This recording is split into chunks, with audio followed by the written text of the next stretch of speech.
Hi everybody, it is Dory. Welcome back to my YouTube channel. It has been a little while since I filmed the video. I do have tons of updates, but I have just been so busy, and by the time I sit down to really think about anything and having all my other work done, I forget to film a video. Oh, you just heard my cat try to jump up on the table, but she's a little overweight, so. I've been bringing the animals to the vet once a year. I take the cats, and so this year, of course, I have 2 dogs. So within the time span of about a week, actually 8 days to be exact, I had all 5 pets at the vet, getting all their shots. One got neutered, got all his shots the week before, and I spent about $1,200. Pets are not cheap, if you want to be a good pet owner, that is. So let's get right into it. My name is Dory. I am 48 years old, 5'4" tall, and on September 12th of 2016, I had vertical sleeve gastrectomy weight loss surgery with Dr. Darren Tischler in Hartford, Connecticut at Hartford Hospital. My highest recorded weight was 350 pounds. Day of surgery, I was 300.5. The lowest I've seen is 156.3, and that was a year and a half ago. Time surely goes by quick. I really want to get down to that again, but I am stuck in the 170s again, about 175-ish. And yeah, I'm just really trying to get on track, and I'm really just trying to get my head back in the game. A lot of stuff is going on. And I have definitely been stressed more than usual. As you guys know, I shared with you guys that we were trying to purchase the home that we have lived in for 11 years. It is a multifamily. It's a side-by-side duplex. I have 4 bedrooms, 2 full baths on my side, and they have 3 bedrooms and 1.5 baths on the other side. We went through the whole process. We were approved. Everything was going fine until, of course, the inspection.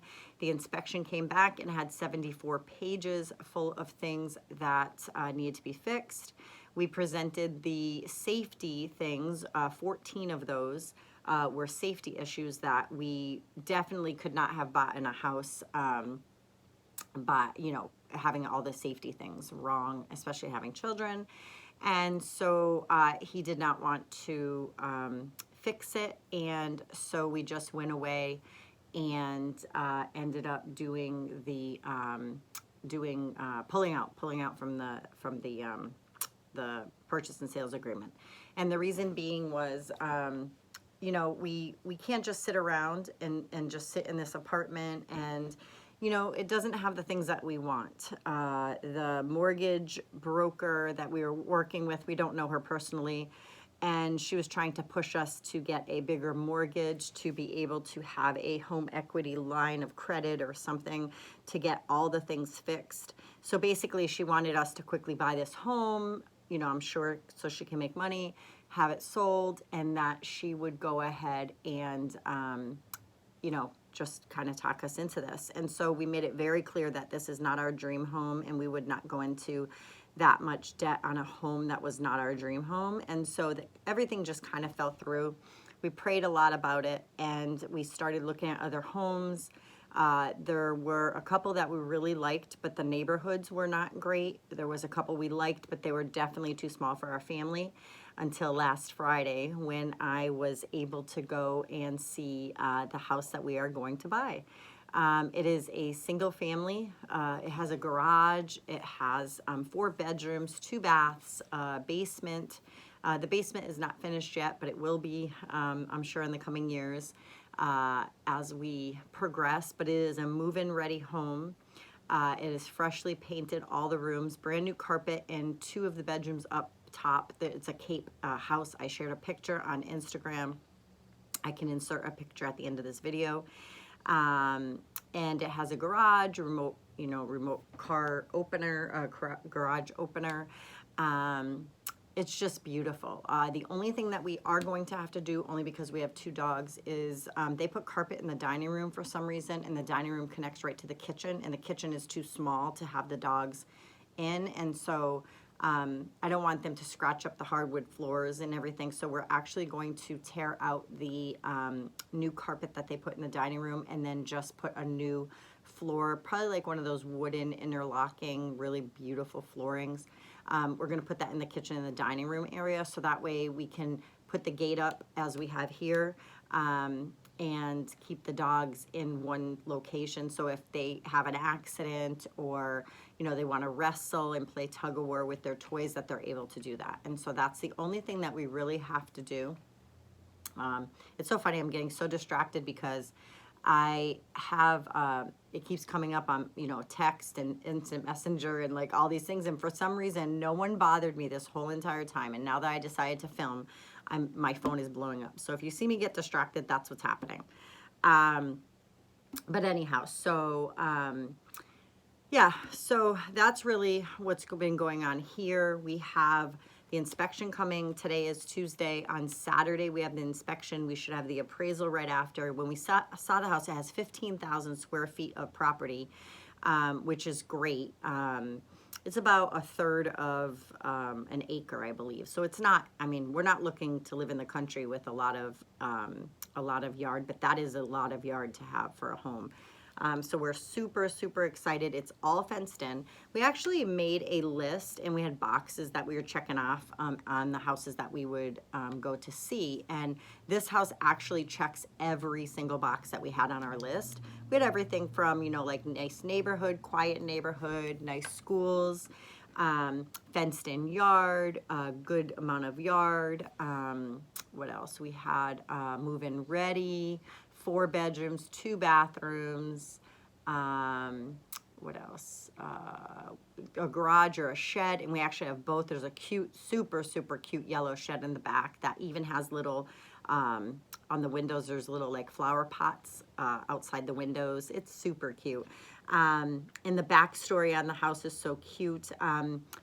We had, you know, they were asking a certain amount for the home, and we actually gave them 10,000 more they were asking, and I wrote a letter to the family or to the seller. And at first I thought the seller was this older woman, but after I sent the letter and just told them about my family and how we just felt this house was our home and we would take really good care of it and everything, they accepted our offer within 24 hours. And so what ended up happening was I did some research when I saw the purchase and sales, and I saw the woman, and I Googled her name, and she actually passed away September of 2020.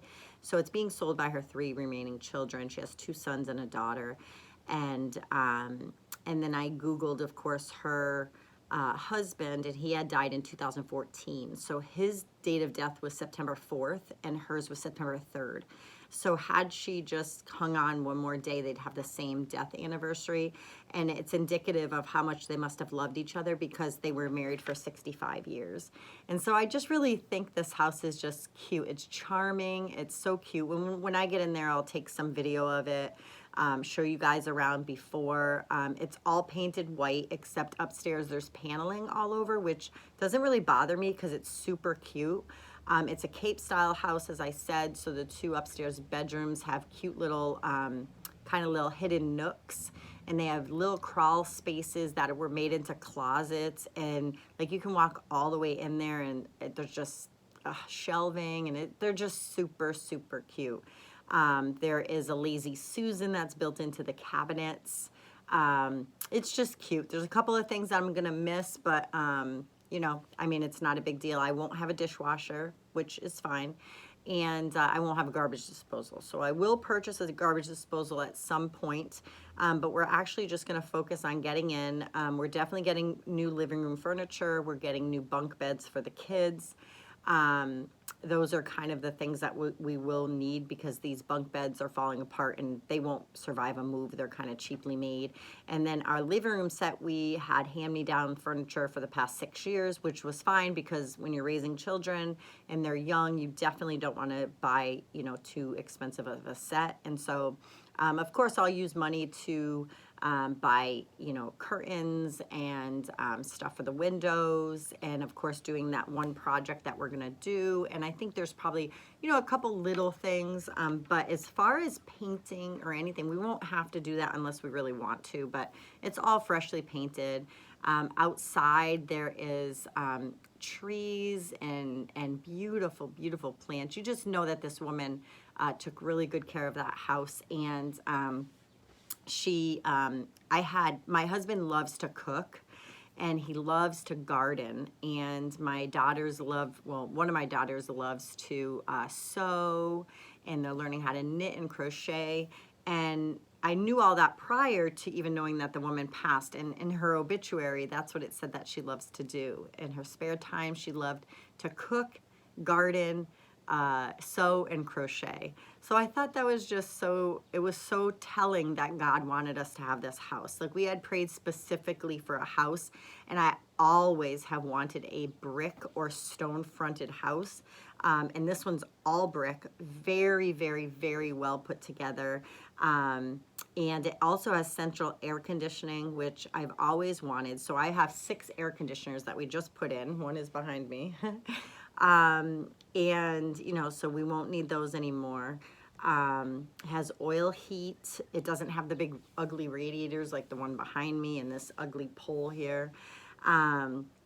So I'm just so grateful. I pray that everything goes through. I know our loan is fine. Basically, they just have to send it to an underwriter, I think, and just get it processed through. But I'm so excited. I'm just thrilled. And I want to ask guys to please pray. Today's Tuesday. In 2 days, my husband is interviewing for a permanent position again, for the 6th time. Please pray he gets a permanent position. It is so detrimental to his manhood, being the head of our household, that he does not have a permanent position. He gets so nervous that they're just going to let him go. That's probably not reality because he's in the military, but I mean, they could switch planes and him not be trained enough, and they wouldn't waste more money on someone who's temporary. So if you guys could please just pray that he gets this permanent position. As far as we know, there's 2 openings and there's 2 people interviewing. The odds are great, but you know what? There's always something. And before I go, guys, I want to ask another prayer request. Yesterday, when my children were getting off the bus, there's 2 separate buses that come to my home, and the bus stop is at the end of my driveway, which is right here. And my 2 children, Mariah and Ethan, got off the bus, and because Mariah has an after-school thing that she has to be at within 5 minutes, she has just enough time to come in and grab water, and we're out the door. I missed it, and my children missed seeing it as well, which I'm so grateful for, because kids, I mean, none of us can unsee something, and it was so detrimental. But apparently a little boy that's on their bus, he's in 3rd grade, he exited the bus, and he decided to get off at this bus stop instead of his own bus stop. And I don't know why the bus driver allowed that, but he got off the bus, and the bus is facing this way, and there was a car stopped here, you know, obeying the bus lights. The kid got off and went apparently down the sidewalk and behind the bus. And at the same time as he crossed the bus, the car, after the bus started going forward, revved it and then came and hit the child head on. The child lived. He is going to be okay. He is going to make a full recovery. Apparently he has a broken jaw and he lost teeth. So if you guys could please keep him in your prayers. I don't know his name. I knew his name yesterday. It's not an easy name, but I'll probably end up pronouncing it. But I'm trying to think if I can remember it. But God knows who he is. It's like Jalil. It's something like that. And so anyways, if you could just pray. They could not find his mother. Apparently he goes home after school. His mom's working. I think she's a single mom. There was a sister at home.